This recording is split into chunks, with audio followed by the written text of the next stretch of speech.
Opening cinematic for Cataclysm is basically a disaster movie. Every shot had some sort of destruction or some sort of force or some sort of earthquake or wave or something going on. Having all these sets that we got to pull apart, I thought, well, that's just going to be easy. And I was wrong. We were concerned about not necessarily getting it done, but just sort of how it would all come together. The biggest thing was going to be just the sheer number of effects that we had to do for the show. We had mountains of water and skies full of fire. A lot of smokes, sparks, lava effects, dripping lavas, glowing mouth, anything you can think of. One of our bigger jobs was just deciding what lands we were going to break.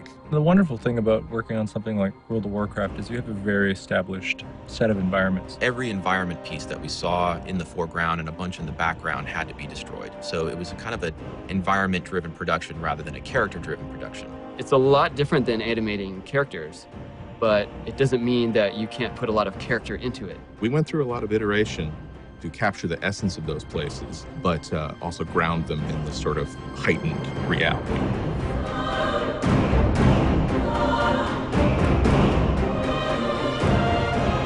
Deathwing is a really big dragon.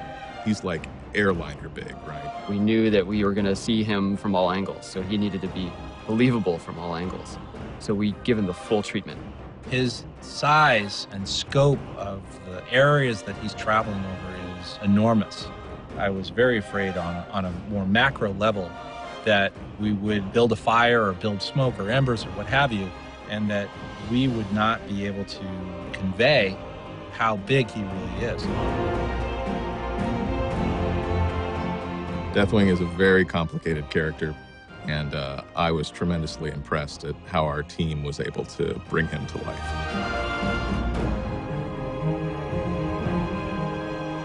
There's a really intense prospect trying to make all that work. In the end, it's really the best way that we need to tell the story. It turned out to be a fun project just to have modeling build all these crazy sets and then set it up so animators can tear it to the ground.